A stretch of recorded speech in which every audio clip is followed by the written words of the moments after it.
ingeniero Roque Benavides. El ingeniero Roque Benavides es primero profesor de la Pontificia Universidad Católica del Perú en Ingeniería de Minas.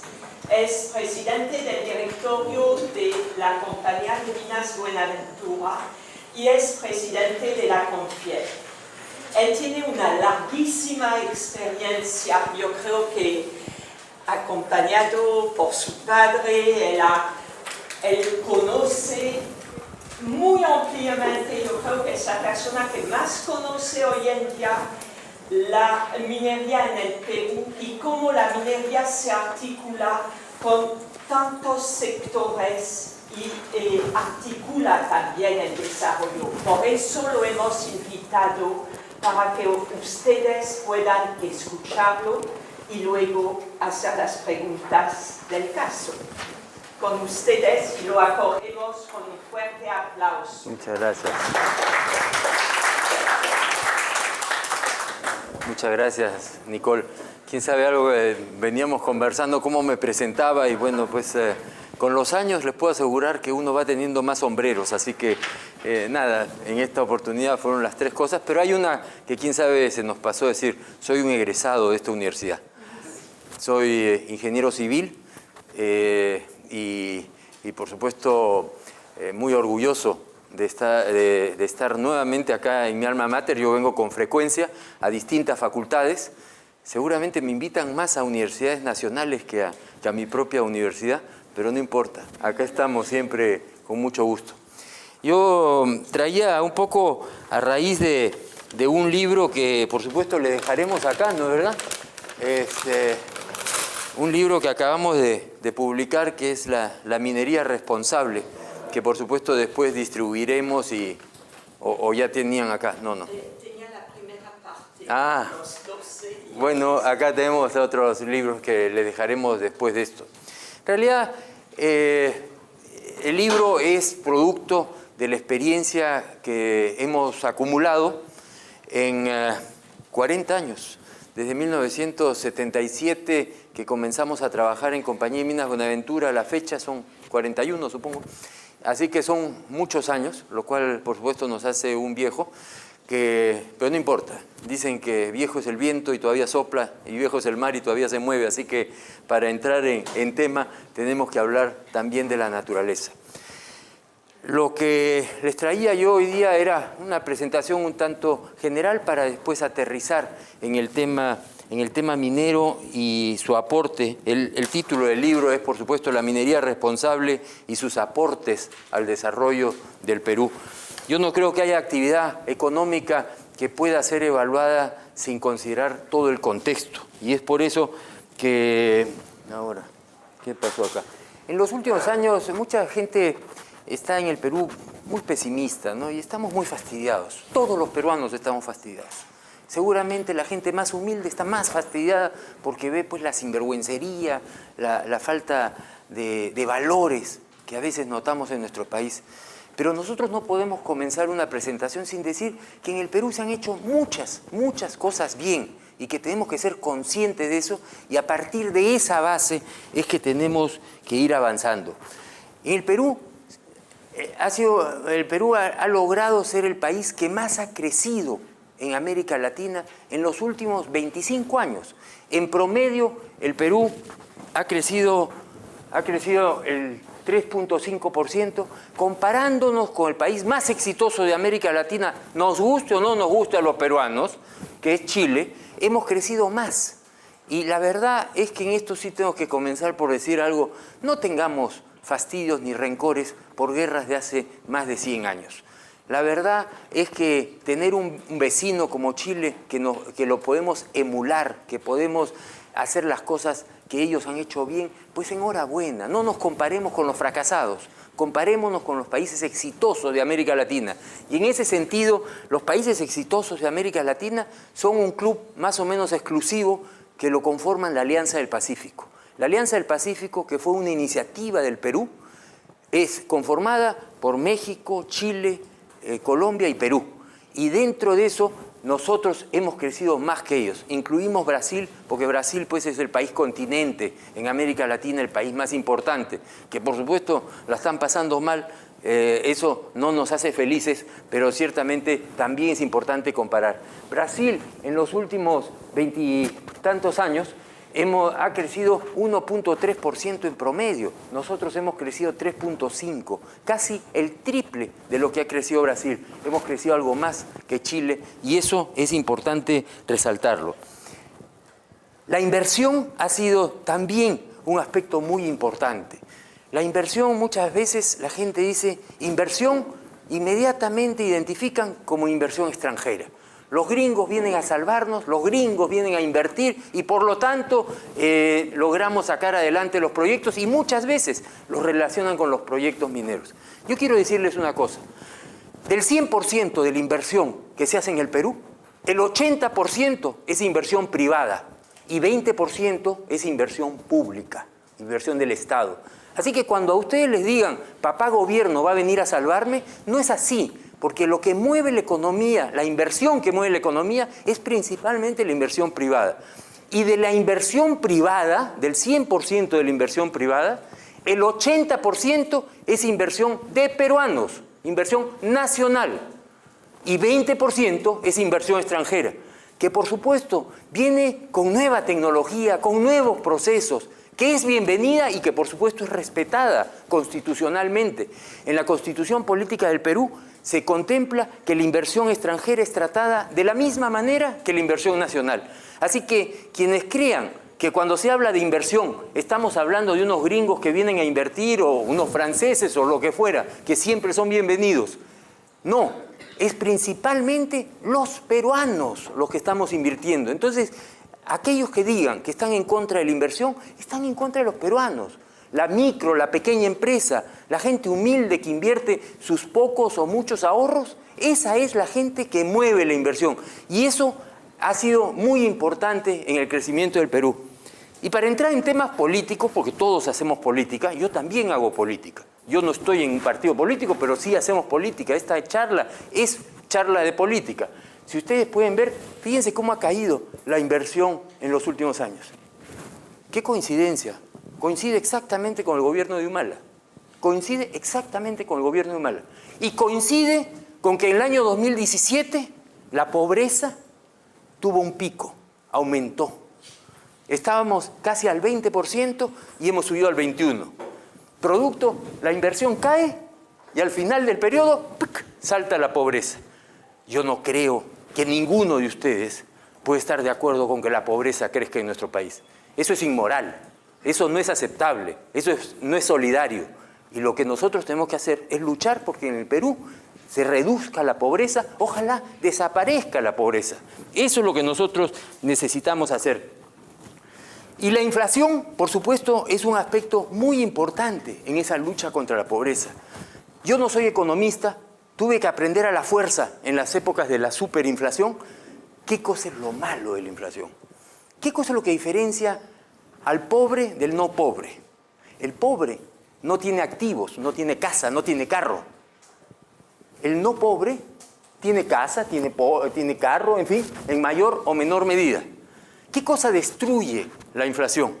La inflación destruye el salario, los ingresos monetarios, pero los activos, las casas, los carros, se revalúan. Por lo tanto, la inflación, al que más daño le hace, es al pobre. Y entonces, en las épocas de hiperinflación en el Perú, hay gente que decía, no importa que tengamos un poquito de inflación, como si dijéramos un poquito virgen o un poquito no virgen. No, en esto no se puede estar jugando. La inflación es algo que es un desastre en muchos países. Hoy día la inflación más alta es el país más desastroso de América Latina, que es Venezuela, obviamente, porque ahí los precios están subiendo y hoy día no hay pues ni para el papel higiénico. Y entonces eso, por supuesto que no está bien. Y el Perú ha tenido la mejor performance en temas de inflación en los últimos años. Entonces se han hecho cosas buenas, producto de un orden, producto de una disciplina, producto de tener un banco central de reserva que cuidaba por las cifras macroeconómicas. Y eso ha hecho que la pobreza caiga hasta el año 2016. Y acá hubo una subidita. Ustedes dirán que es una subida menor, pero lo que pasa es que la pobreza, la pendiente de reducción de pobreza, se fue aplanando. Esta curva ha debido ir cayendo mucho más. Producto de esa inversión que fue cayendo, acá, ¡pac!, saltó la pobreza. Decir que no hay una relación entre pobreza e inflación es una mentira. Nosotros necesitamos, necesitamos inversión. Y por supuesto, un aspecto que no aparece en mi libro, que es importante también mencionar, de acuerdo a las Naciones Unidas, ¿qué cosa es desarrollo sostenible? Mucha gente dice, no, es que queremos desarrollo sostenible y eso es cuidar el medio ambiente, no tocar nada en el medio ambiente. Y desarrollo sostenible se compone de 3 elementos: cuidado del medio ambiente, desarrollo social, pero desarrollo económico. Como dicen los viejos, del cuero salen las correas. Del cuero salen las correas. Del desarrollo económico es que tenemos que cuidar el medio ambiente y podremos lograr el desarrollo social. Eso es lo importante, tener conciencia y ser claros qué cosa es realmente el desarrollo sostenible. Ahí entran, por supuesto, muchas ideologías. Y ustedes comprenderán que siendo yo egresado de esta universidad, he vivido pues épocas mucho más duras que las que ustedes viven en términos de polarización de ideologías. En mi época, por supuesto, los rojos eran los que ganaban siempre y los que no estábamos a ese lado siempre perdíamos. Así que, bueno, en fin, siempre eso hace entretenida a una universidad como nuestra querida Universidad Católica. Esto ha hecho también, las cosas buenas que se han hecho, que hayamos podido avanzar en términos de comercio exterior. Una de las grandes transformaciones que se han hecho en nuestro país es haber firmado tratados de libre comercio con 2/3 partes del Producto Bruto Global. Tenemos tratados de libre comercio con Estados Unidos, con Canadá, con toda América Latina, con Europa, con la China, con Japón, con muchos países del Asia. Eso ha permitido que las exportaciones del Perú hayan crecido en 13 veces. Y no solamente las exportaciones mineras, también las exportaciones de frutas, las exportaciones industriales, las exportaciones de servicios. Y ustedes dirán, ¿qué importancia tiene? Bueno, lo que ha pasado es que nuestro país ha aumentado un mercado de 30 millones de peruanos o 32 millones de peruanos a 3.000 o 4.000 millones de seres humanos. Y entonces, lo que nosotros producimos hoy día tiene un mercado de 4.000 millones de personas. Eso permite que nuestra industria, que nuestra producción pueda también tener acceso a esos mercados. Pero, sin embargo, todavía hay muchas cosas por mejorar. Es evidente que con la crisis de institucionalidad que estamos viviendo, necesitamos muchísimo más institucionalidad. Necesitamos ser mucho más competitivos. Hoy día ya no competimos pues entre regiones del Perú, ya no competimos en América Latina, hoy día competimos en el mundo. Hoy día con la era digital ya no hay pues separación y nosotros tenemos que competir con nuestros productos con el resto del mundo. Y por supuesto tenemos que ser muchísimo más productivos. ¿Qué cosas las cifras para un poco, después de haberles dicho que hemos hecho muchas cosas bien, decirles qué cosas nos faltan hacer? Institucionalidad, de acuerdo al World Economic Forum, el Foro Económico Mundial, en institucionalidad, en instituciones, estamos en el puesto 116 de 137. Casi en la cola. Lo cual, por supuesto, nos tiene que llevar a reflexión. Y en el sector público estamos en el 123. En el sector privado tampoco estamos tan bien, 91 sobre 137. Entonces, institucionalidad es algo que tenemos que atacar. Más allá de los escándalos de Odebrecht, más allá de los escándalos de corrupción, es un tema fundamental si es que queremos seguir progresando. En términos, comparándonos con los países de la Alianza del Pacífico, los países exitosos de América Latina, comparándonos en infraestructura, innovación, salud, educación primaria y educación secundaria, no estamos pues bien. Sobre 137, 86, 113, 93, 81. Chile, el país más exitoso de América Latina, 41, 52, 66, 26. Tampoco es que esté tan bien. Pero nosotros tenemos mucho que hacer para mejorar estos niveles comparativos. Porque acá no hay nada absoluto. Acá nadie puede decir que es perfecto, porque siempre hay formas de mejorar. Pero cuando nosotros, por ejemplo, en esta era digital, entendemos que el sistema bancario del Perú, por ejemplo, toma el 30% de las transacciones financieras. 30%. Chile tiene 70%. El doble, más del doble de las transacciones financieras pasan por el sistema financiero de nuestro país. Si vamos a Suecia, el 98% de las transacciones son por Internet. Entonces la formalidad, la formalización de las economías es muchísimo mayor que lo que nosotros tenemos en nuestro país. Y a eso me refiero con informalidad. Uno de los grandes problemas del Perú es la informalidad en nuestra economía. Esa informalidad se ve reflejada en el mercado laboral. El año 2017, el 73% de los puestos de trabajo en nuestro país son informales. Vale decir, no tienen seguro social, no tienen CTS, no tienen seguro de despido, si es que cabe el término. Solamente el 27% de la fuerza laboral tiene la formalidad del caso. Y entonces, ustedes saben, por este tema de la CONFIEP, a nosotros nos toca participar en esta institución que se llama el Consejo Nacional del Trabajo, donde se sientan a un lado las centrales sindicales, al otro lado los gremios empresariales y al frente se sienta el ministro de Trabajo con sus viceministros. Entonces es un poco el diálogo tripartito, que es fundamental. El diálogo para cualquier solución es fundamental. Y ahí, por ejemplo, uno de los temas que se discute es el salario mínimo vital. Y todos diríamos, sí, pues hay que levantar el salario mínimo vital. Pero el salario mínimo vital impacta solo a los que tienen un trabajo formal. Vale decir, solo al 27% de la población. Y eso, porque no todos están en salario mínimo vital. Entonces, cuando se hace tanto barullo por el salario mínimo vital, en el fondo lo que deberíamos de insistir, para decir la verdad completa, es por qué no nos concentramos en formalizar la economía. En vez de estar discutiendo si salario mínimo vital de 850 o de 1.000 soles o de 1.050. La verdad es que si es que queremos llegar a la mayor cantidad de la población, tenemos que pensar en formalizar nuestra economía. Los grandes males, si ustedes me permiten, en el Perú son la informalidad, son el centralismo y la corrupción. La informalidad, el centralismo y la corrupción. Y si ustedes se ponen a pensar, en el caso del centralismo, decimos siempre Dios es peruano, ¿no? A Paolo Guerrero lo va a salvar alguien porque Dios es peruano. Sí, Dios es peruano, pero sus oficinas están todo el tiempo en Lima y no están en Huancavelica y no están en Ayacucho y no están en Cajamarca. Y eso es malo y también tenemos que enfrentarlo. Y la corrupción, por supuesto, es algo que tenemos que erradicar de nuestra economía.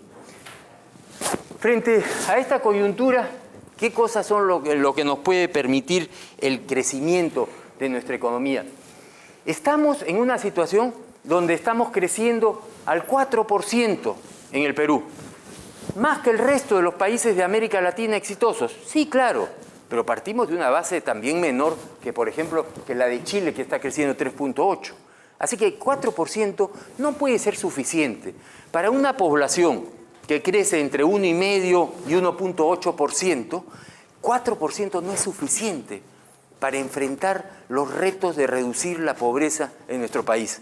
Por eso cuando nuestros políticos, cuando nuestros ministros, cuando nuestro presidente, cuando el Congreso nos dice, sí, es que estamos bien porque estamos creciendo 4%, eso no es suficiente y hay que enfrentar esa realidad.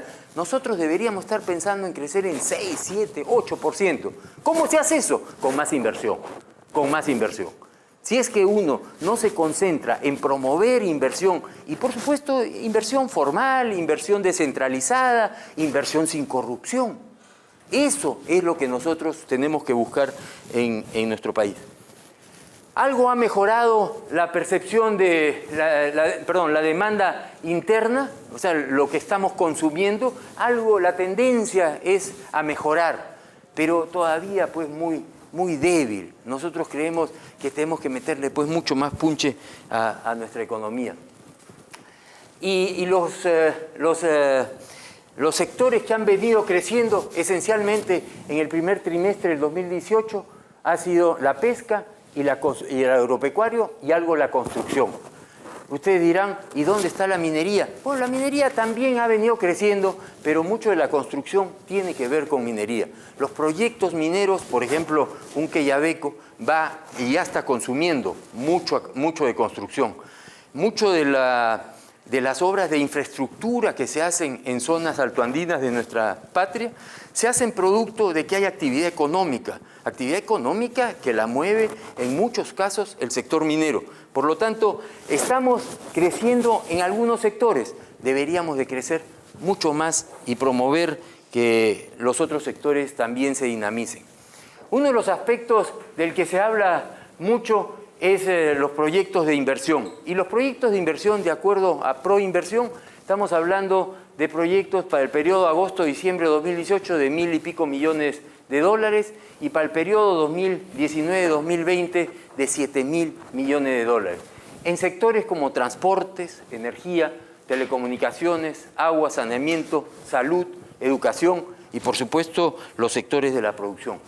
En el caso fundamental de minería, estamos hablando para el periodo 2018-2020 de cerca de 8.000 millones de dólares.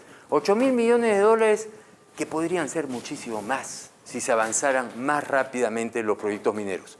Ojo que cuando hablamos de la minería responsable, estamos hablando de la minería que cuida el medio ambiente y respeta a las comunidades, que paga todos sus impuestos. No estamos hablando de esa otra minería que seguramente es la minería de sobrevivencia, la minería informal, muchas veces llamada ilegal, la minería que no cuida el medio ambiente, que no tiene estándares medioambientales, que no es fiscalizada por las autoridades. Estamos hablando de la minería que cuida el medio ambiente, respeta a las comunidades y, por supuesto, está plenamente integrado con la economía nacional. Las expectativas económicas han ido más o menos mejorando y el tramo optimista es esta línea roja. ¿Cómo se calcula esto? Bueno, en base a encuestas a los distintos actores de la economía. Algo ha mejorado este aspecto de la economía. ¿Qué cosa es lo que ellos les preguntan? Si de acá a 3 meses va a estar mejor usted o no va a estar mejor. ¿Qué cosa es lo que creen? Si acá a 12 meses van a estar mejor. Y evidentemente las curvas van más o menos igual. No hay una caída dramática, lo cual es buenas noticias, pero quisiéramos ver pues esas expectativas muchísimo más altas. Para que el ciclo de crecimiento continúe, se requiere, por supuesto, una visión de país donde el Ejecutivo y el Legislativo trabajen coordinadamente. ¿A quién diablos le importan los pleitos entre los congresistas y el presidente de la República? Solamente les importa a ellos. Lo que nos importa a nosotros es que las cosas funcionen, que las cosas fluyan, que hayan oportunidades para que venga más inversión. Por supuesto que el boche entre Ejecutivo y Legislativo no ayuda a esa armonía que necesitamos para atraer mucho más inversión. Y cuando hablo de inversión, no estoy hablando de la inversión de los gringos, estoy hablando de la micro y la pequeña empresa, la inversión de los peruanos. Somos nosotros los primeros que tenemos que poner la cara en ese aspecto. Un gabinete que debe estar empoderado y ser coherente, que por supuesto haga su trabajo adecuadamente y actúe eficientemente. Con reformas pendientes, avanzar en pos de la competitividad, de la informalidad laboral, luchar contra la informalidad laboral, el sistema anticorrupción, por supuesto, el Poder Judicial, tiene que ser un poder fundamental. Es como la columna vertebral en el cuerpo humano. El Poder Judicial es la que nos da el equilibrio para poder seguir trabajando y tener confianza de que nuestras inversiones van a ser respetadas. Hay que evitar las señales populistas. Y fíjense ustedes, en la cumbre presidencial de febrero, que se realizó acá en Lima, vino el presidente Sebastián Piñera. Y el presidente Sebastián Piñera dijo que los tres grandes males en América Latina, son la informalidad, la corrupción y el populismo. Y el populismo es algo que pareciera un poco el buena gente, pero son bien malos, ¿ah? Por ejemplo, les cuento un caso de populismo. Cuando los camioneros se amargan y dicen, yo no quiero que me cobren un peaje. ¿Ustedes se dan cuenta el desastre que eso significa? Porque cuando uno da una concesión de una carretera, ese concesionario espera recuperar su inversión producto del peaje que cobra. Pero resulta que los camioneros dicen, yo no quiero pagar peaje. Y entonces papá gobierno le dice, pobrecitos los camioneros, que no paguen peaje. Eso es una medida populista. Eso es una medida que destruye en el mediano y largo plazo. Cuando los consumidores de agua de Moquegua dicen, me están cobrando una tarifa de agua muy alta, ¿ustedes se dan cuenta de lo que eso significa? Que ellos se quejan porque van a tener tarifa de agua alta. Si les bajan la tarifa y las tarifas no cubren los costos, lo que va a suceder es que menos gente va a tener servicio de agua en el largo plazo. Y papá gobierno le dice, sí, pues no le pueden cobrar tanto, nosotros vamos a subsidiar. ¿Qué significa? ¿Qué significa subsidiar? Significa que todos tenemos que pagar por ese servicio. O por ejemplo, esa empresa petrolera Tullow de Irlanda, yo no sabía que era de Irlanda, me lo dijo la embajadora Carmen McEvoy, que es profesora acá también, profesora de historia. Ella está de embajadora en Irlanda, me dijo, esa empresa es irlandesa. ¿Qué cosa es lo que ha hecho la empresa Tullow? Ha negociado un contrato para exploración petrolera en el Zócalo continental, o sea, en el mar. Y resulta que entra el gobierno del presidente Vizcarra y dice, no hay las condiciones, por lo tanto, por más que hemos llegado a un acuerdo, vamos a dejar sin efecto todo lo que hemos conversado. Y por lo tanto, la empresa Tullow, que ha actuado de acuerdo a ley, no puede explorar. Es decir, ustedes se dan cuenta de la cantidad de dinero que ha perdido esa empresa al haber venido al Perú, haber negociado sus contratos y al final el gobierno se tira para atrás porque dicen que hay unos cuantos pesqueros, muy respetados por supuesto, muy respetables, que dicen que no quieren. En el fondo, nadie había dicho que no quería. Lo que pasa es que el gobierno tuvo temor y tiró para atrás. Eso es populismo. Como anécdota nada más, a todos supongo que nos gusta el norte del Perú y las playas en Máncora, ¿no? Todo muy lindo. Me decían que los pesqueros se oponían. ¿Ustedes saben a dónde van a pescar los pesqueros en el norte del Perú normalmente? Debajo de las plataformas. Eso me gusta. Vaya, que sepan. ¿Por qué? Porque hay contaminación. Y porque están ahí los peces. Quiere decir que no se están muriendo. Porque, como me dijo un día mi amigo Alejandro, ¿cómo se llama? López, no sé, ¿cómo se llama Alejandro? Bueno, el jefe de la comunidad de allá al costado de Yanacocha, él tenía pues Alejandro López, tenía su piscigranja con truchas. Y entonces los antimineros iban y le decían, tú, estás vendido a la mina, porque a ti te están pagando. Y entonces dice que lo llevó del codo y le enseñó, fíjate tú, mira, ¿qué cosa ves ahí? Trucha pues, ahí se están moviendo, ¿no? Sí, claro que se están moviendo. ¿De dónde viene esa agua? De allá de Yanacocha. Y esas aguas, esas truchas no reciben dólares, ¿eh? Así que esas no están compradas. Y por supuesto, la contaminación mata a los peces. Y si es que a mí me dicen que los pesqueros están yendo a pescar debajo de las plataformas petroleras, ¿qué cosa me están diciendo? Por favor. Además, ¿ustedes creen que en su sano juicio una empresa petrolera quiere perder petróleo a la hora que lo explota? Al revés, está perdiendo dinero. Y por supuesto, el tema medioambiental tiene que ser fiscalizado. El populismo es uno de los temas que ciertamente todos tenemos que preocuparnos. Ustedes son chicos inteligentes y tienen que saber que no puede haber el facilismo. El facilismo, yo cedo hoy día, pero después lo voy a tener que pagar. Las cosas no vienen gratis. Y por supuesto hay que tener atención a los problemas sociales de nuestro país. No cabe la menor duda.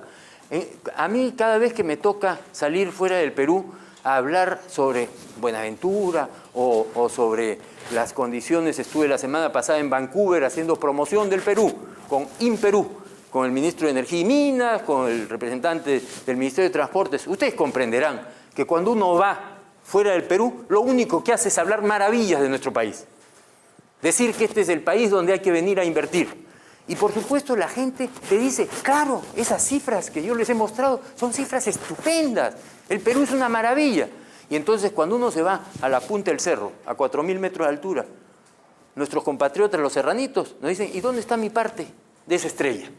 Yo quiero pues mi parte, las expectativas son grandes. Y entonces hay reacciones, a veces justificadas, a veces no tanto.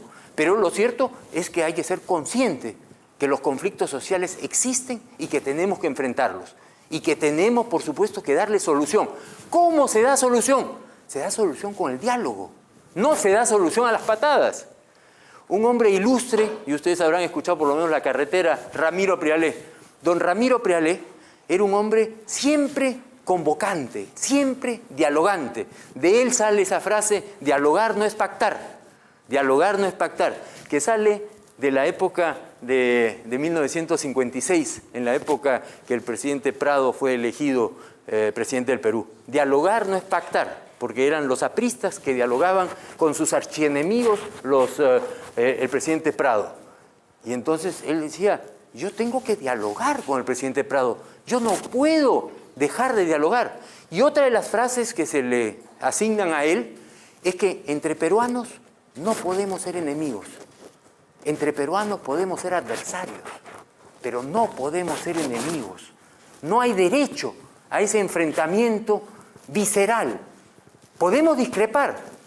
Yo estoy seguro que acá, en esta sala, hay un montón de gente que puede discrepar de mí. Eso no quiere decir que yo los odie. Y hay que entender eso, hay que tener esa apertura. No hay que odiar. Estamos en una universidad católica. El odio no es permitido en nuestra creencia. No hay que odiar. Y me parece que en el Perú hay un problema de odios que tenemos que enfrentar. Mi padre, que en paz descanse, usaba una frase que a mí me gustaba mucho al final de su vida. Si quieres ser feliz un rato, véngate. Pero si quieres ser feliz toda la vida, perdona. Y el Perú necesita perdonar un poquito más y no estar vengándose, porque pareciera que la lucha entre Keiko y Vizcarra es permanente de pleito, y la lucha entre los fiscales y Kuczynski es de pleito. No, pues, por favor, nosotros tenemos que ser mucho más inteligentes y buscar alternativas a todo esto. Lo cierto es que el Perú es un país minero, pero además es un país pesquero, es agroexportador, es un importantísimo destino turístico. La verdad es que estoy leyendo ahora, o acabo de terminar de leer un libro sobre el Gran Pajatén, que ahora ha sacado la compañía minera Poderosa, un libro extraordinario sobre el río Abiseo. Y eso está pues en la zona del Marañón, una cosa espectacular. Es decir, el Gran Pajatén, lo hemos escuchado todos seguramente en los libros de historia.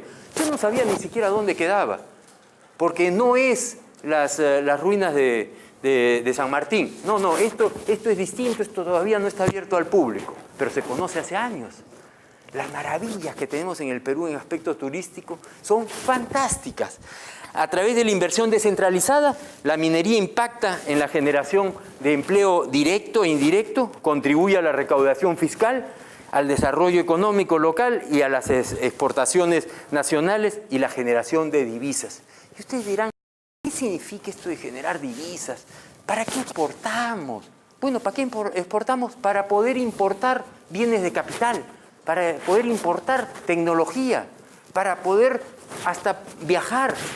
Necesitamos moneda extranjera. Bueno, eso es una contribución muy importante, pero además la minería contribuye descentralizando nuestro país. El Perú es un país bendecido con recursos naturales. Un día Nicolás Lúcar, el periodista, me entrevistó y me dijo, señor, usted anda hablando de que el Perú tiene muchas posibilidades mineras. Pero eso no fue lo que se decía con el guano y el salitre. Con el guano y el salitre. Yo le dije, el guano y el salitre era una cosa muy focalizada. La minería es enorme en el Perú. ¿Pero para cuántos años habrán reservas? ¿Qué cálculo haría usted? Bueno, le dije, por lo pronto no hay un solo yacimiento minero, no hay un solo yacimiento minero en el Perú, en explotación, que no tenga afloramiento en superficie, que no se pueda ver indicios en superficie. Y por lo tanto, deben de haber, en un país donde hay tantos yacimientos mineros, tienen que haber un montón de yacimientos ocultos, mucho más profundos. Tienen que haber yacimientos mineros en el Zócalo continental. Y entonces me dijo, ¿y para cuántos años cree que tenemos minería? Mire, le digo, yo, sin ser exageradamente optimista, para 600 o 1000 años, le puedo asegurar. Entonces quedó callado. Porque pretenden comparar ideológicamente nuevamente el guano y el salitre, dándole una connotación antichilena, por supuesto, con lo que es la minería actual. Y no tiene nada que hacer. La minería tiene un gran potencial y, por supuesto, la minería no es una actividad de un pico y una lampa y un par de botas. La minería es una actividad con muchísima tecnología. Yo les puedo asegurar que acá, 10 o 20 años plazo, no habrá un solo obrero minero en el fondo de un túnel. Lo que habrá son robots. Y, por supuesto, a 5 o 10 años plazo ya no van a haber choferes en los grandes camiones.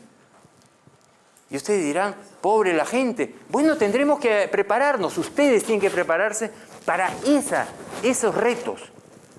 Y cuando ustedes se ponen a pensar, un robot o con el GPS o con el Waze, como quieran llamarle, se maneja un camión, ese camión va a tener menos probabilidades de tener accidentes. Ciertamente el chofer no se va a quedar dormido. Ciertamente vamos a poder trabajar 24 horas seguidas. Eso es un reto que se nos presenta. Les recomiendo también un libro muy interesante, entretenido, sencillo de leer, de Andrés Oppenheimer, el periodista, que habla sobre la era digital y todas estas cosas. Sálvese quien pueda, dice el libro, ese es el título, sálvese quien pueda. La era digital, con la que ustedes están mucho más familiarizados que yo, por supuesto se viene y ya está con nosotros y tenemos que enfrentarla. La minería responsable, a diferencia de la minería irresponsable, la minería responsable es un importante motor de crecimiento de las regiones de nuestro país, dinamiza la economía.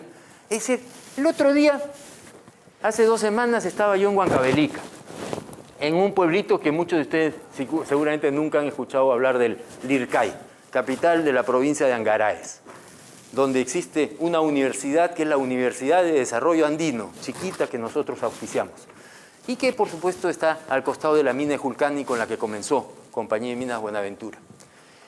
Se ha construido una carretera asfaltada entre Huancavelica y Lircay, y por supuesto ya había carretera asfaltada a Huancavelica. Ustedes no tienen una idea cómo ha crecido ese pueblo en los últimos 2 años. La cantidad de comercios, la cantidad de edificios, la cantidad de gente que vive ahí. Es decir que la minería no justifica que toda esa economía se dinamice es un absurdo, por supuesto. Y no es solamente la mina, es el pueblo del Lircay. Hoy día es boyante. Hoy día los terrenos han subido de precio, por supuesto la gente vive mucho mejor y está mucho más integrada a los centros de consumo. Descentraliza la actividad productiva definitivamente.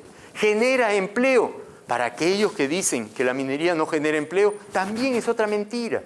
Porque a la hora que vemos que hay tanto empleo informal, la minería, todo el empleo que genera es formal y por lo tanto es empleo de calidad. Y en ese sentido tenemos que reconocerle al sector minero esa contribución. Y por supuesto, aporta al desarrollo sostenible. No se olviden qué cosa es el desarrollo sostenible. Yo espero que esa pregunta se la haga Nicole en su examen. ¿Qué cosa es el desarrollo sostenible? Porque si ustedes dicen desarrollo sostenible es cuidar el medio ambiente solamente, está mal. Solamente el desarrollo social, está mal.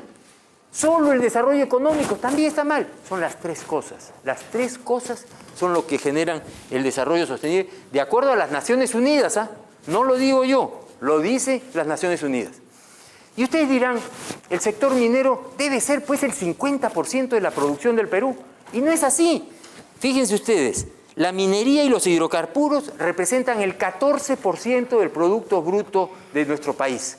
De todo lo que se produce en el Perú, 14% es la minería. 50% son los servicios, el comercio, todos esos malls y esas cosas que tenemos, los abogados, los médicos, todos esos son servicios. 50% de la economía. Un país como Estados Unidos tiene el 70% de su economía en servicios. Un país como Francia tiene el 70%, 75% en servicios. Nos falta todavía.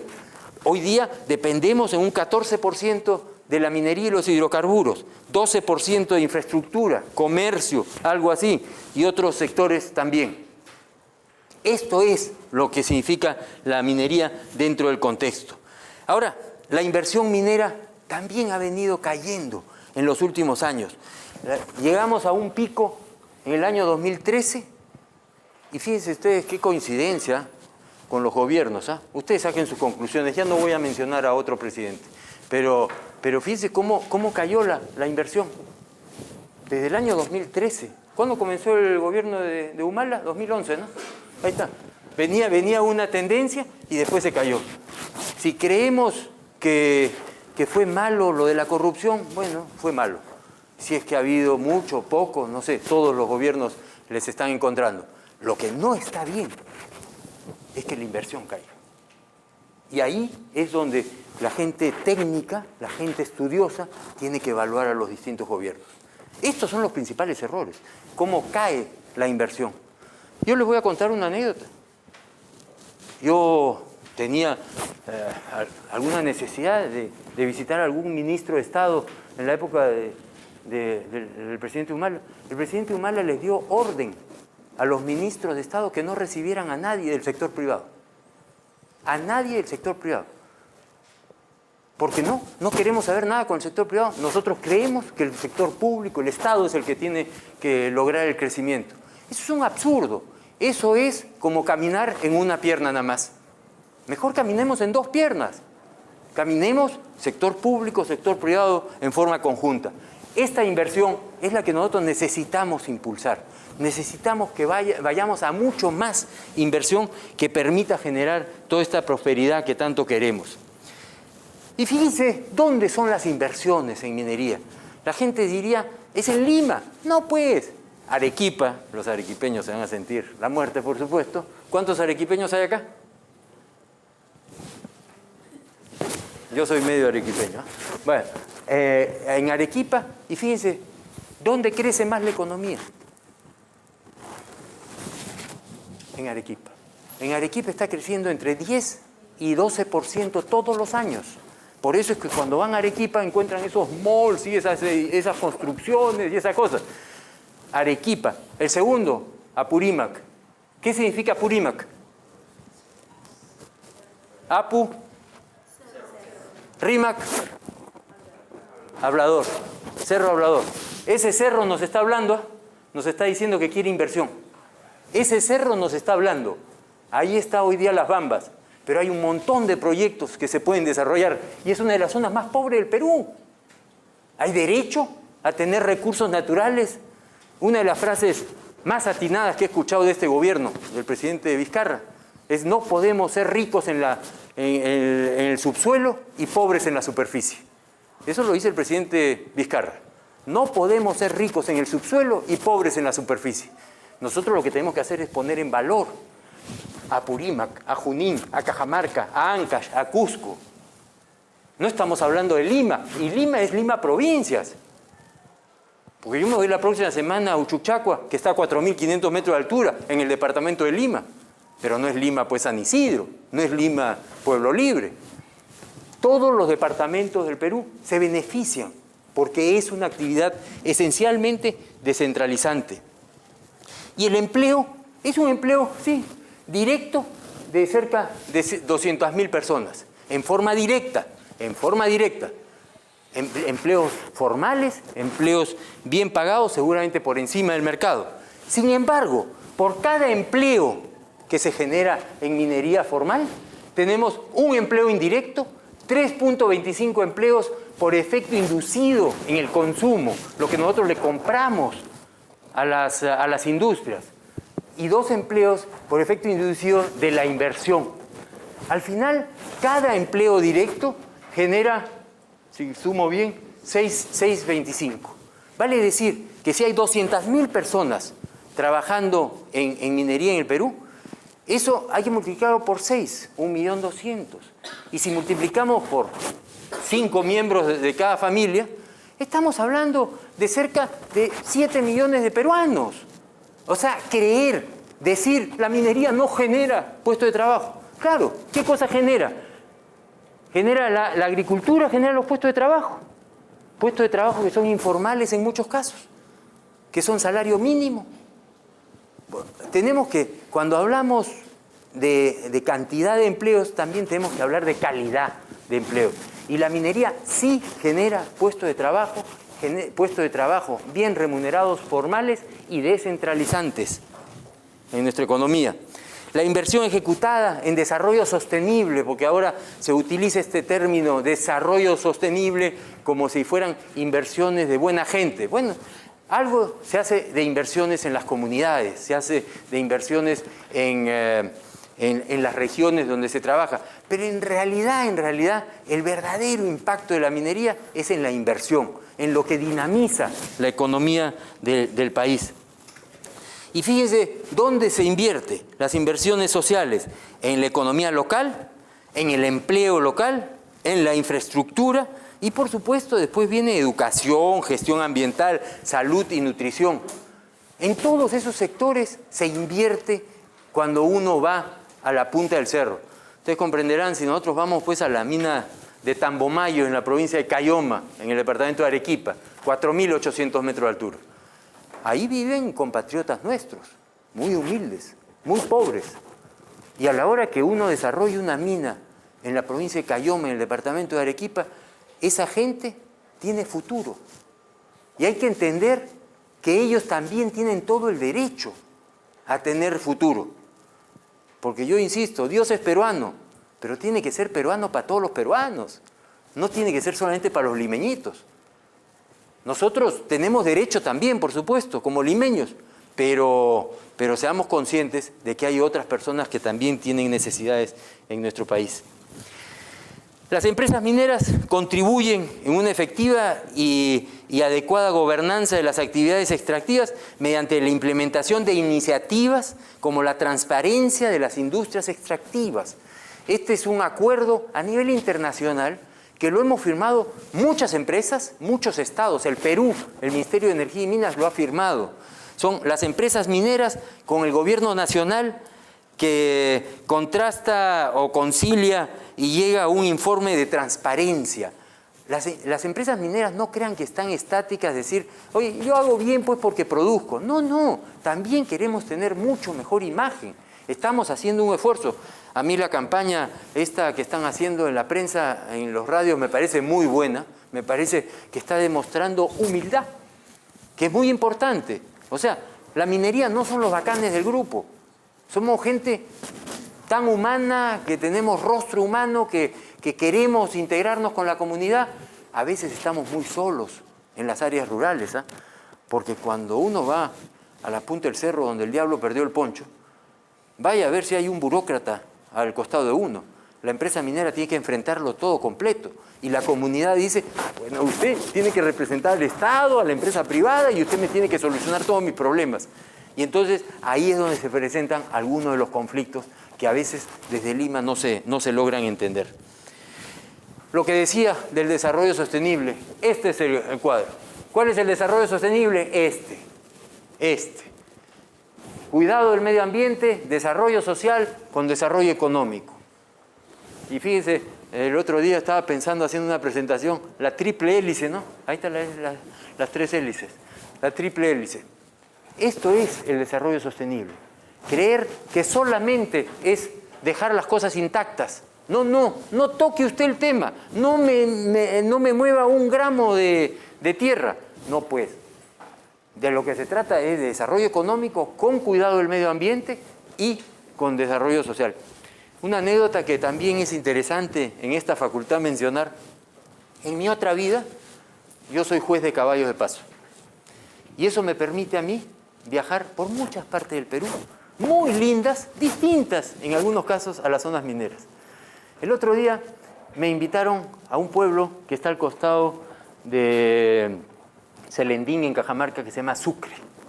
Ustedes nunca habrán escuchado hablar de Sucre. ¿Alguien es de Sucre? Bueno, pero Sucre está al costado de Selendín. Me invitaron a juzgar un concurso de caballo de paso. Llego yo ahí y veo verde.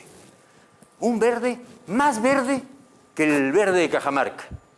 Bien verde. Yo dije, ¿qué pasó acá? A tal punto que pregunté, ¿por qué está tan verde este pasto? Ah, señor, es que en este sitio había una laguna en 1940. Nicole me ha ayudado a conseguir algunos datos sobre eso. Había una laguna que fue desaguada y se hizo un reservorio más abajo. ¿Y para qué se desaguó? Para tener terrenos para la ganadería. Entonces, a mí me van a decir que no se pueden hacer lagunas, que no se puede impactar el medio ambiente. Ya no es una laguna, la laguna está un poquito más abajo, pero tenemos un pasto maravilloso. Eso es impacto ambiental. Supongo que eso estudian en esta facultad, ¿no es verdad? El impacto ambiental a diferencia de la contaminación ambiental. Porque pareciera que por cuestiones nuevamente ideológicas tienden a mezclar la cuestión de impacto ambiental con la cuestión de contaminación ambiental. Y otro aspecto que también es importante, y lo mencionamos en el libro, eso sí, está desde la primera edición de mi librito que les voy a regalar ahora, es el tema de la responsabilidad social compartida. Nosotros hemos escuchado, ustedes han escuchado al profesor Michael Porter de la Universidad de Harvard hablar del valor compartido. Y eso está pues muy bien. Yo les debo decir con toda modestia aparte que nosotros en Buenaventura comenzamos a hablar de la responsabilidad social compartida antes que el profesor Porter. Antes que el profesor Porter. Porque decíamos, ¿qué tal raza, no? La responsabilidad social empresarial, este es el esquema. La empresa al centro y todo el resto alrededor. Usted tiene que hacer cosas por nosotros. Usted, empresa. Y entonces llegamos a la conclusión que no es así. Lo que tiene que estar en el centro es el desarrollo, es el bienestar común. Y que todos los stakeholders o grupos de interés tenemos que participar. Cuando ha venido el profesor Porter y ha hablado del valor compartido, nosotros decimos, es que carne no viene sin hueso. Valor compartido no puede venir sin responsabilidad compartida. Y eso se aplica especialmente en las áreas rurales de nuestro país, donde estamos pues las empresas mineras muy solos. Y entonces tenemos que enfrentar todas esas carencias cuando el Estado no participa. Responsabilidad social compartida, por supuesto que tiene que venir acompañada de valor compartido. Y el valor compartido es, por supuesto, generar puestos de trabajo, generar riqueza, pagar sus impuestos y contribuir al desarrollo social de nuestro país. Todos debemos de colaborar, pero hay un círculo virtuoso. Para poder desarrollar lo que es minería, tenemos que comenzar por la exploración. ¿Cómo hacemos para descubrir nuevos yacimientos? No crean que es fácil encontrar un yacimiento. Se descubre, por supuesto, con mucha tecnología, con muchos años, con mucho esfuerzo, a veces teniendo que estar en una carpa a 5.000 metros de altura, en condiciones realmente muy duras, que permiten un descubrimiento. Y ojalá que se descubran muchos más yacimientos en nuestro país, que tiene que ser desarrollado, que tiene que ser puesto en valor y que por supuesto y tiene que ser construido. Ahí es donde entran las empresas constructoras. Y por supuesto después viene la etapa de producción. Ustedes saben, por ejemplo, ¿en qué año fue descubierto Cerro Verde? Hoy día seguramente el principal productor de cobre del Perú. Descubierto en 1916. 1916. Y por efectos de la tecnología, porque tenía una capa de cobre oxidado, que no había tecnología para explotar ese cobre oxidado, no se desarrolló sino hasta 1972, 73, que lo hizo Minero Perú, ineficientemente, y que después ha sido privatizado y hoy día es probablemente la mina de cobre más grande del Perú. Desde el año 1916 y se puso en el fondo en producción recién en la década de los 70. Ustedes saben, mi padre puso los denuncios de Antamina en 1950, yo no sé si tú sabías eso. En 1950, siendo gerente de exploración de la Cerro Pasco, él puso los denuncios. 1950. ¿En qué año fue puesto en producción? En el año 2001. 51 años. La mina más grande en producción del Perú demoró 51 años en ponerse en producción. Qué lujos los que nos damos, ¿no? Qué lujos los que nos damos. Es hasta insolente, es poco solidario no poner en valor. ¿Y ustedes saben cuándo se descubrieron los fosfatos de Bayóvar? En 1926. Yo estuve en la inauguración de la primera planta de Bayóvar, el año 2002. 75 años. 75 años. Estamos hablando de los fosfatos para la agricultura, para lo verdecito. No estamos hablando de esa denostada minería, injustamente denostada, por supuesto. Estamos hablando de los fosfatos de Bayóvar. La verdad es que creo que tenemos que ser conscientes de que este círculo virtuoso tiene que avanzar mucho más rápido. Explorar, encontrar, desarrollar y poner en producción. Necesitamos reducir los tiempos para poder luchar contra la pobreza. Los actores debemos cumplir nuestros roles en mantener, por supuesto, este círculo virtuoso. Las empresas mineras tenemos que explorar y establecer el potencial, invertir en forma eficiente. Las comunidades tienen que conocer los beneficios y también asumir sus responsabilidades. No puede ser que muchas comunidades no quieran entender lo difícil que es hacer empresa en nuestro país. Tienen que hacer un esfuerzo de apertura. Cuando yo voy, por ejemplo, por la carretera entre Cajamarca y Hualgayoc y veo 4 o 5 tramos de la carretera asfaltada que están en tierra, tramos que deben de tener unos entre 500 y 1000 metros. Uno dice, ¿pero qué pasó acá? Carretera toda asfaltada y hay estos tramos. La comunidad en esas zonas ha dicho, no quiero que me asfalten. Y la carretera transversal de la sierra tiene tramos de tierra en esa zona. Yo no me la voy a dar de socialista porque no soy socialista. Pero el bien común, como diría Tirole, el premio Nobel francés, el bien común tiene que estar por encima del bien individual. Y no puede ser que en el Perú haya un tramo de la carretera. Yo los invito a que vayan, es linda zona. Bueno, por ahí van a pasar, por ahí van a pasar. A la hora que pasen por esos tramos de tierra, se van a acordar de mí, se van a acordar de mí. No hay derecho. ¿Por qué una linda carretera asfaltada tiene que tener tramos que no están asfaltados? Porque simplemente a uno se le cruzó por la mente que no quiere el asfalto. Eso no está bien. Eso no está bien. Así que bueno, qué coincidencia. Y hay que desarrollar capacidades que faciliten el trabajo conjunto. Todo eso tiene que hacer la comunidad. El Estado, por supuesto, tiene que definir las reglas claras, generar los entornos adecuados, proveer a las comunidades de servicios básicos, que las comunidades sientan que están recibiendo beneficios.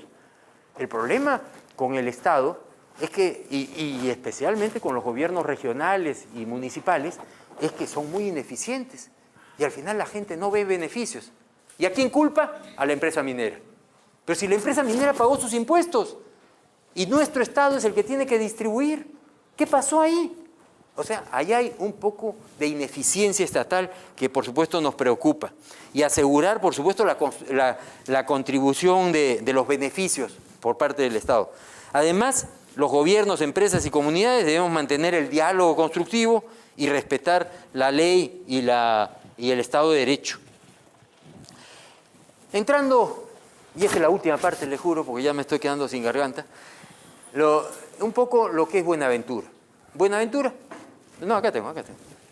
Buenaventura es una empresa fundada por peruanos hace 65 años, tiene todas sus minas en el Perú, trabajamos en 8 regiones de nuestra patria.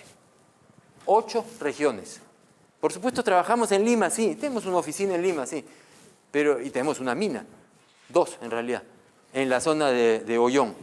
Uchucchacua, ¿saben lo que significa Uchucchacua? ¿Saben lo que significa Uchucchacua? Uchuc pequeña Chacua vieja, pequeña vieja. Así que, y Hatun Chacua, gran vieja, Hatun. Hatun es grande.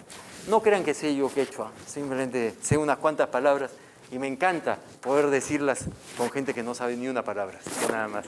Pero bueno, pero es que parte de la integración social en nuestro país es no ningunear a la gente que habla quechua.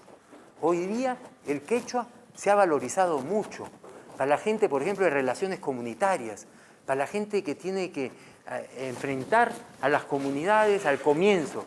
Mucho mejor es entrar a una casa donde a uno lo invitan y hablar su propio idioma que hablar otro idioma. Porque la gente quechua hablante, puede que entienda castellano, pero piense en quechua.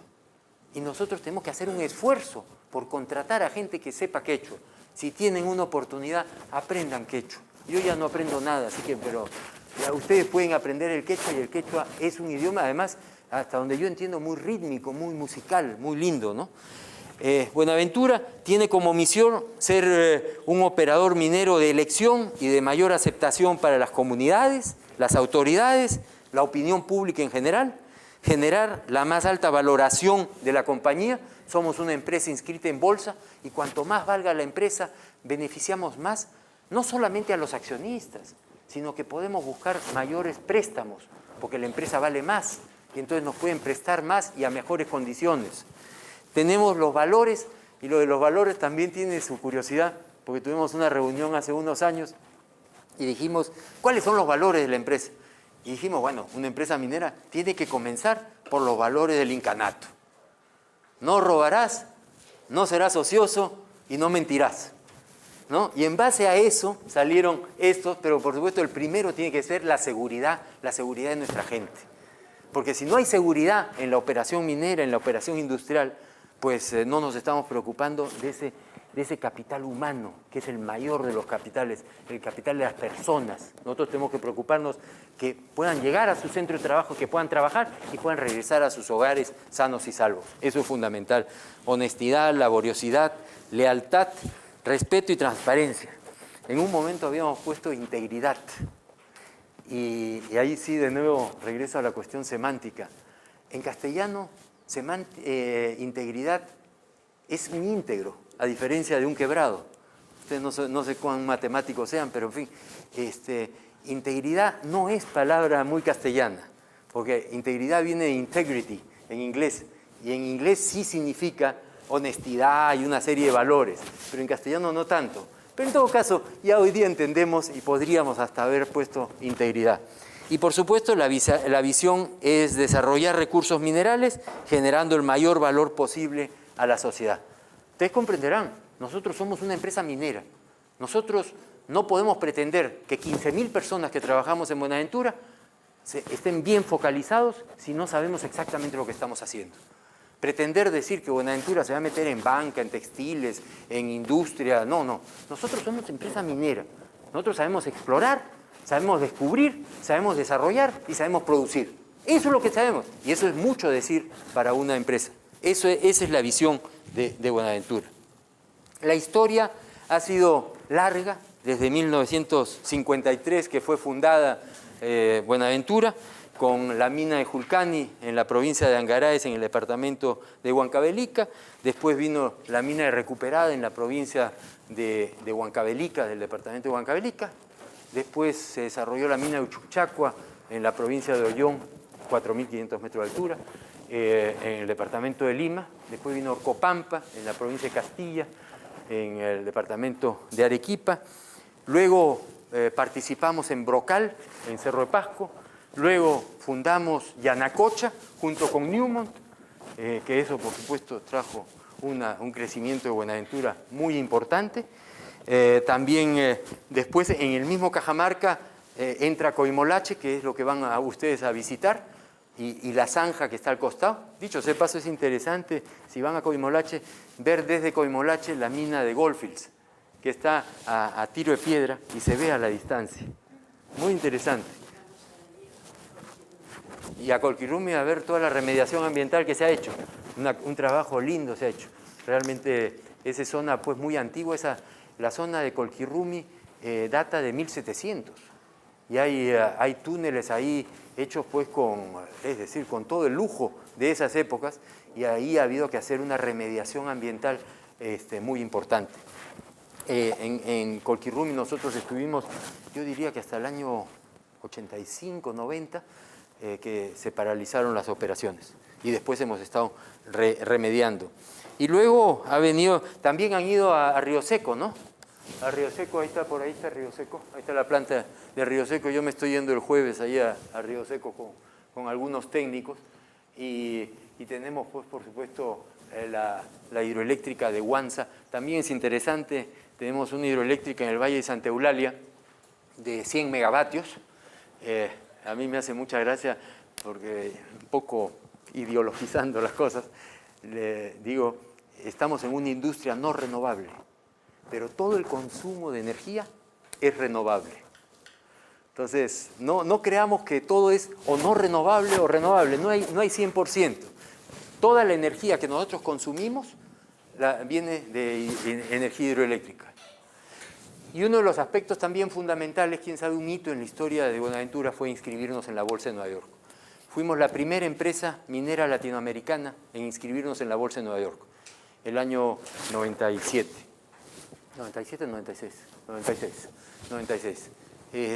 Después de nosotros vino Vale do Río 12 y algunas otras empresas sudamericanas, pero Buenaventura fue la primera, y por supuesto también participamos en Cerro Verde, que es hoy día un activo muy importante, en Arequipa, por supuesto. ¿Cómo identificamos Buenaventura?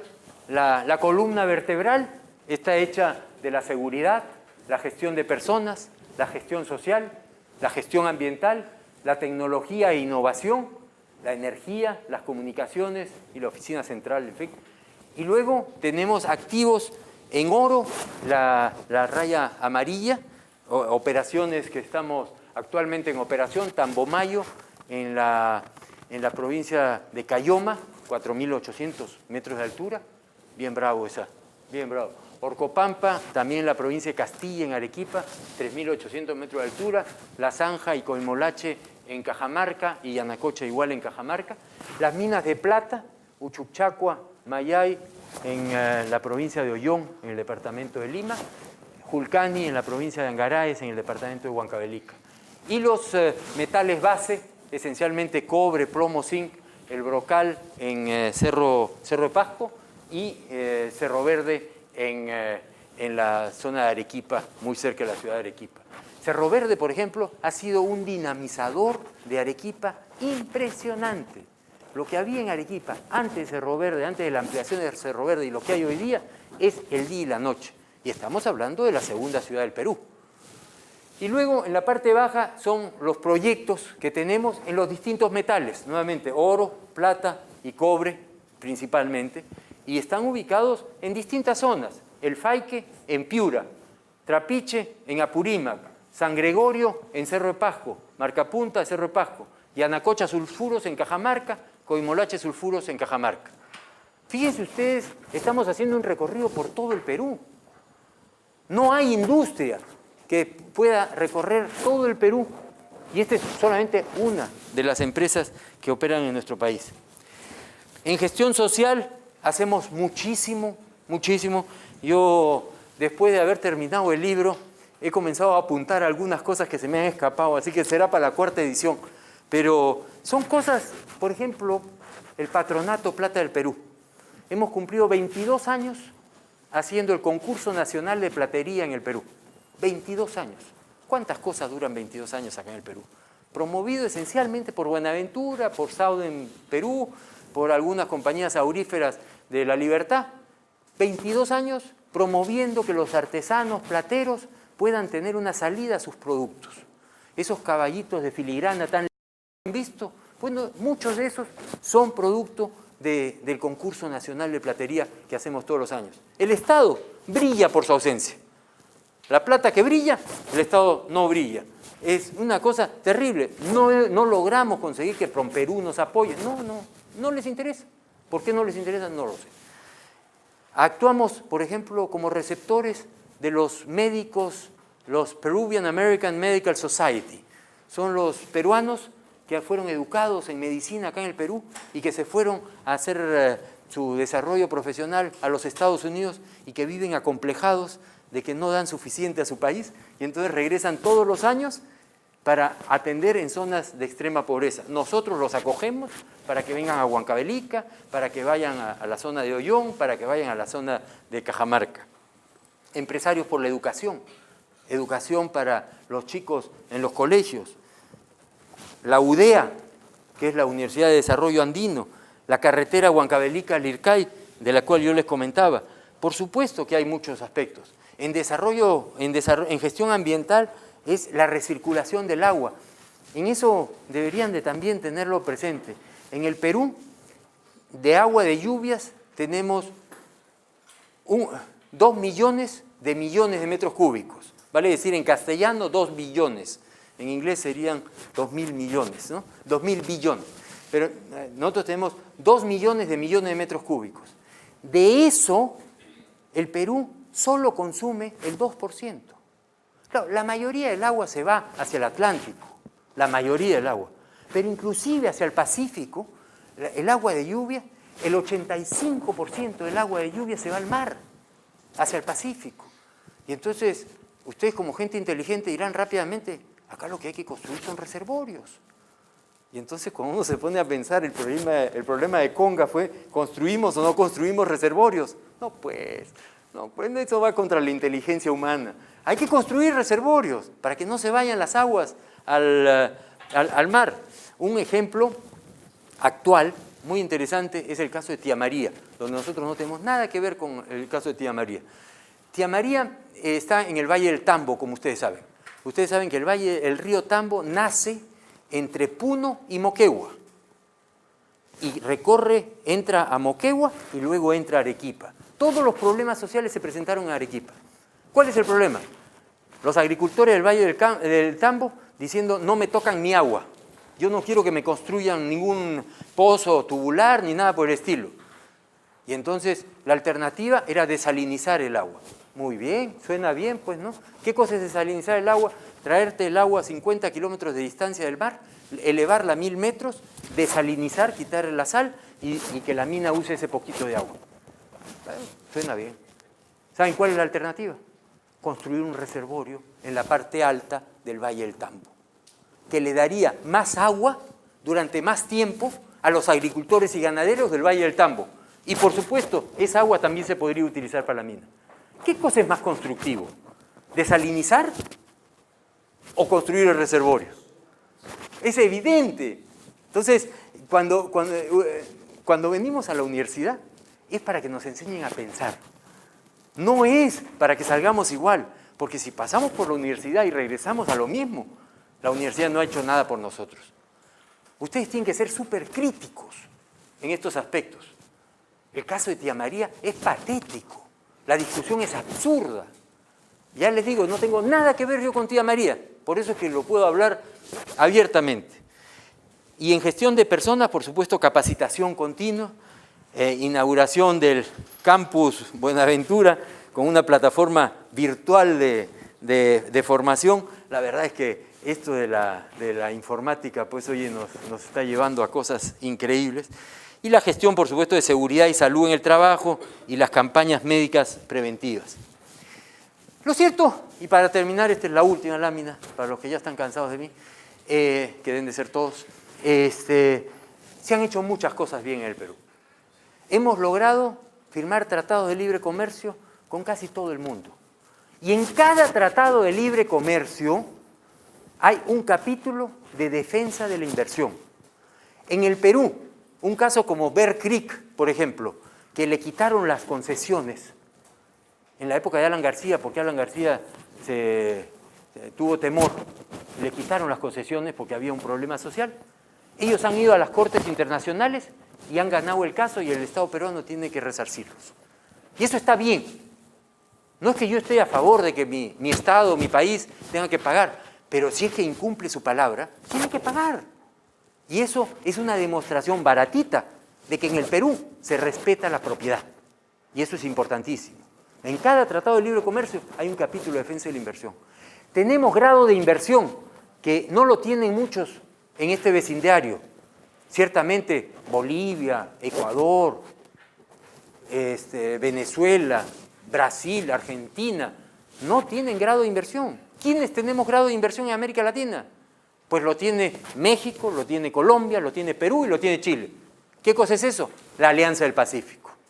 Alianza del Pacífico es el club de la gente más exitosa.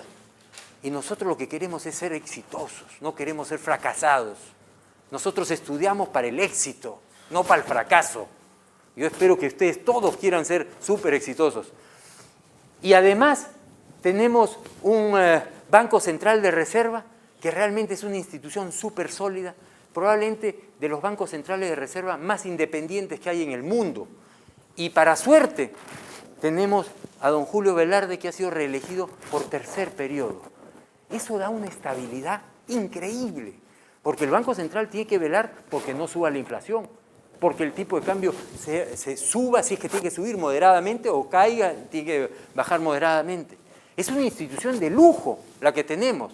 O sea, en un país donde falta institucionalidad, tenemos una institución de lujo. Todos debemos trabajar para el crecimiento y generar confianza, promover inversiones, las autoridades, los dirigentes políticos, el Poder Judicial, los empresarios, los trabajadores, los estudiantes.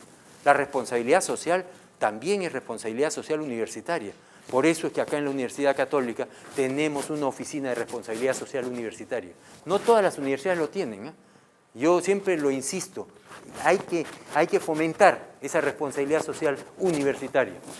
El Perú sí es un país minero, el aporte de la minería al desarrollo es fundamental.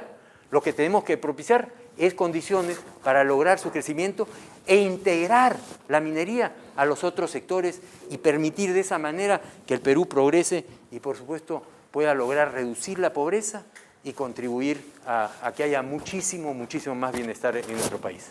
Yo estoy a disposición para cualquier pregunta que ustedes tengan.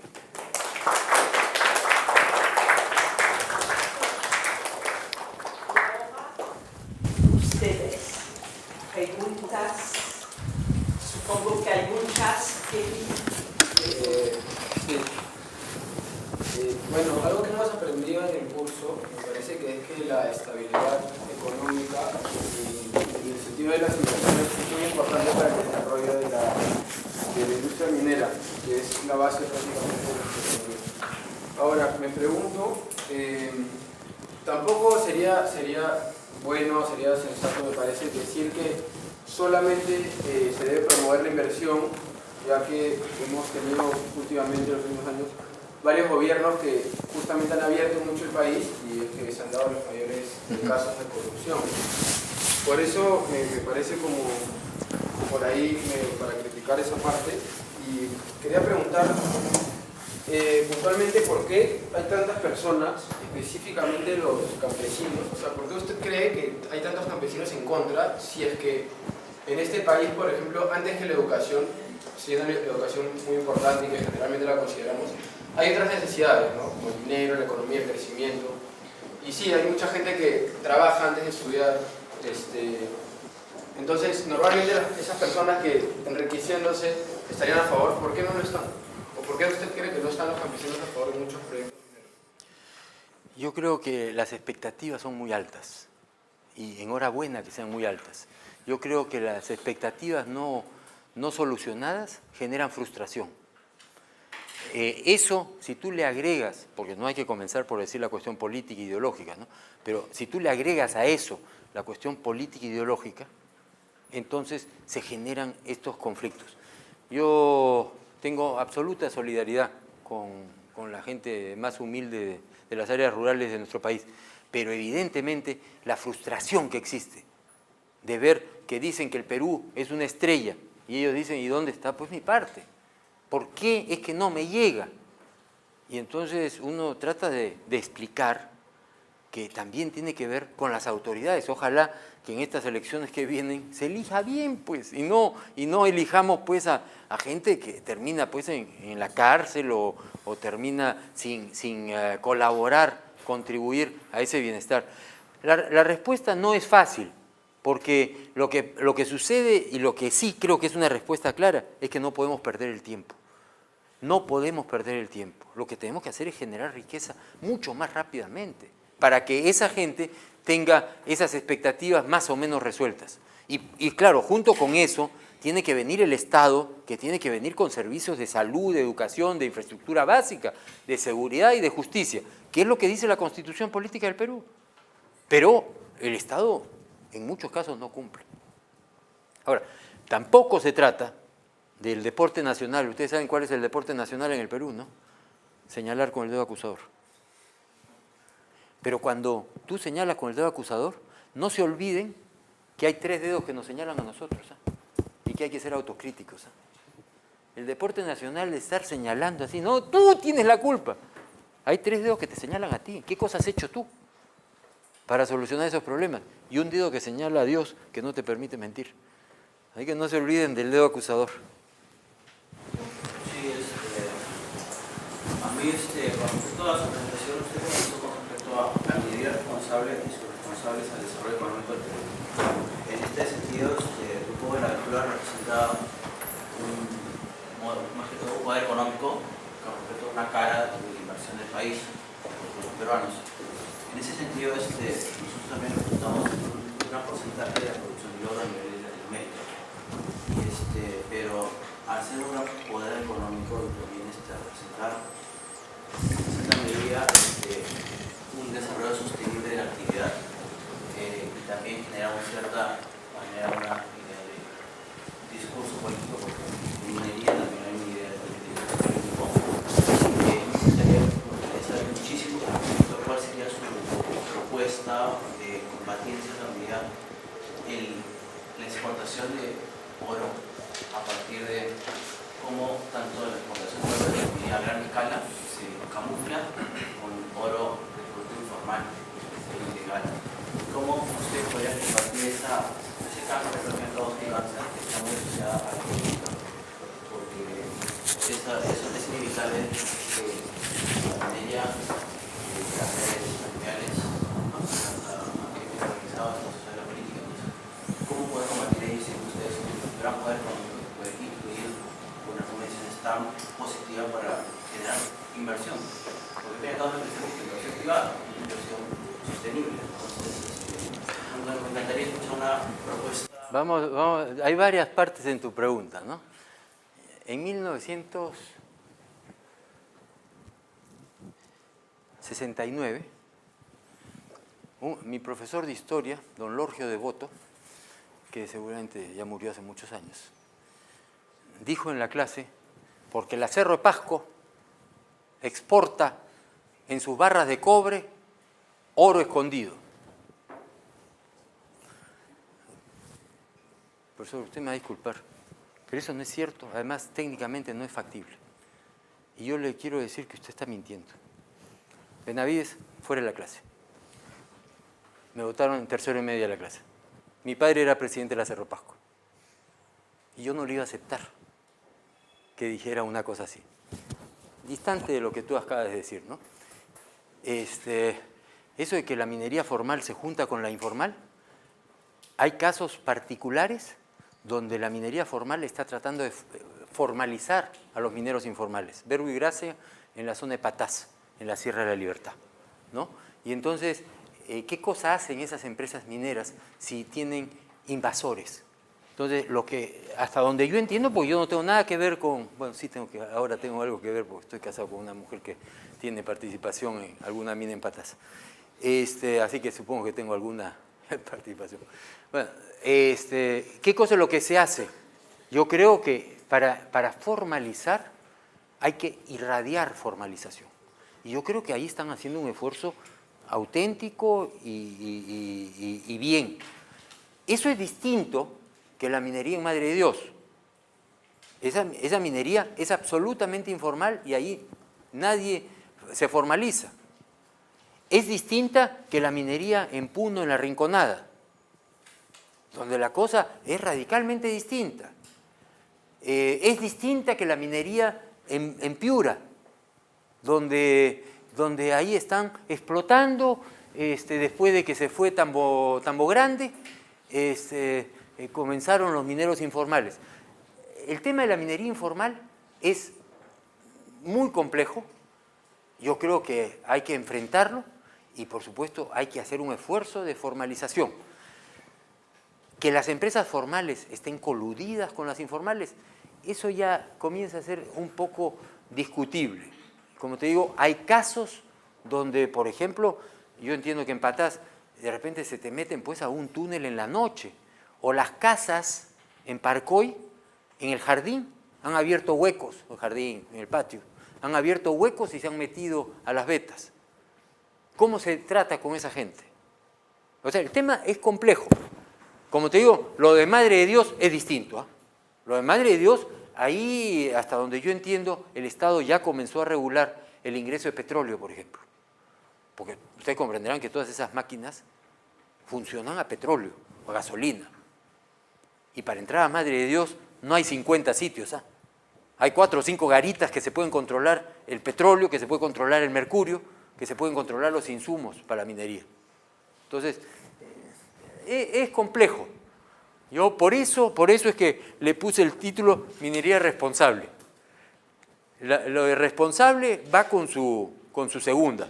Nosotros no estamos en la minería irresponsable. Voy a pedir a 2 personas, tú y tú. Primero tú.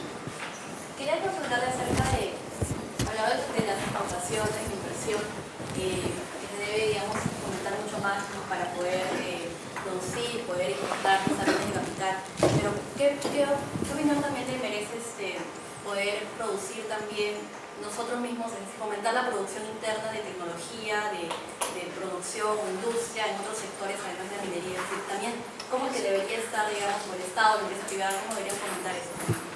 Últimamente he leído pues mucho de esto de la revolución digital, y la verdad es que las oportunidades que se le presentan a los países subdesarrollados de avanzar mucho más rápido de lo que estuvimos avanzando son enormes.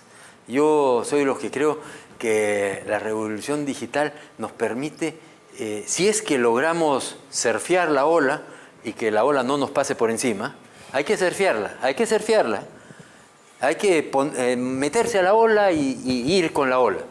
Y yo creo que ahí hay una posibilidad de desarrollo de tecnología enorme. Ahí es donde las universidades tienen que preparar a los chicos para el 2050, para el 2100.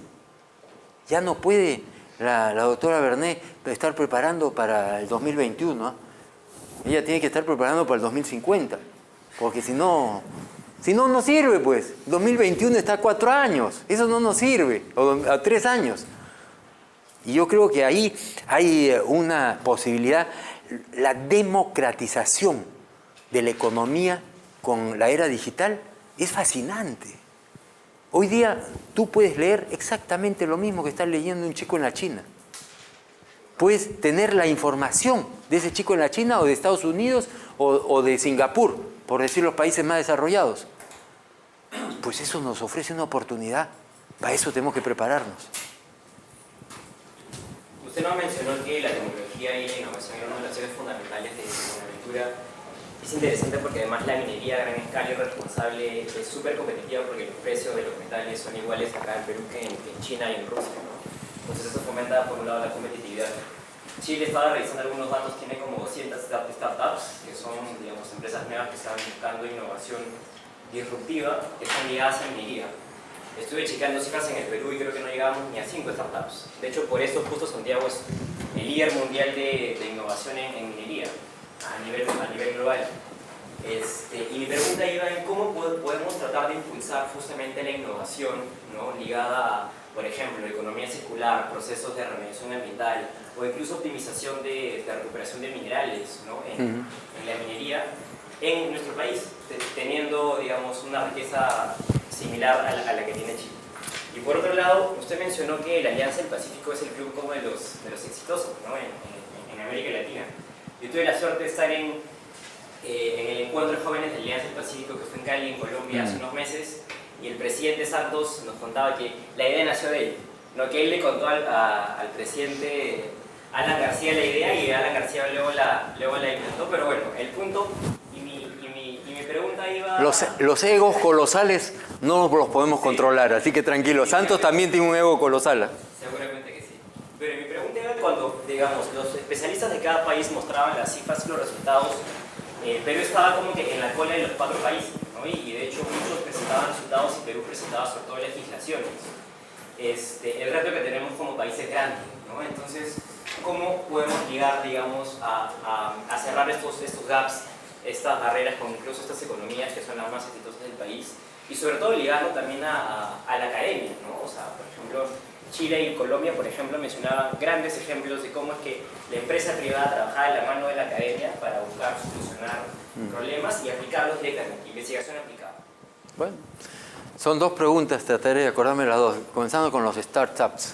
Eso tiene que ver con la investigación en las universidades. Lo escuchaba al presidente de la Asamblea de Rectores, creo que se llama, el señor de la Universidad Ricardo Palma, que decía que antes habían universidades de aprendizaje y universidades de investigación. Nunca había escuchado. Yo siempre pensé que, por lo menos en mi época, la universidad investigaba y, por supuesto, enseñaba. Y eso yo creo que cada vez más lo distinto de la universidad tiene que ser la investigación. Y la investigación tiene que venir con startups. Porque no puede venir solamente para estar pensando en que yo voy a tener un puesto de trabajo en la empresa existente que fue fundada en 1900. Yo tengo que pensar en la empresa nueva, la empresa que la han comenzado los jóvenes y que están, por supuesto, aplicando toda la tecnología. Yo creo que hay que promoverlo. Creo que la Universidad Católica está haciendo un esfuerzo en ese sentido. Están haciendo un trabajo. La Universidad de Tecnología, UTEC, también está haciendo un esfuerzo, pero yo creo que todos esos son buenas vibras que hacen que los otros comiencen a hacerlo. Y yo creo que de ese círculo virtuoso van a salir muchos startups. Si es que en Chile hay más, felicitémonos de lo que lo tenemos de vecino y no le tengamos pica, aprendamos de ellos. Eso es lo que tenemos que hacer. Y con respecto a la Alianza del Pacífico, yo la verdad es que siempre escuché que fue una iniciativa de Alan García. Dicho sea de paso, solamente como anécdota, les contaré que en mi oficina tengo una foto de hace 6 años del presidente Uribe con el presidente Duque, uno a cada lado. Una coincidencia única. En el Perumín, en Arequipa, el año 2011, vino el presidente Uribe y vino este mocosito Duque, acompañándolo, y de repente un amigo mío me dice, si nos hemos tomado una foto con Duque. ¿Y quién es Duque? Le digo. Ahora está canoso, pues no, pero ahí estaba chiquito y todo.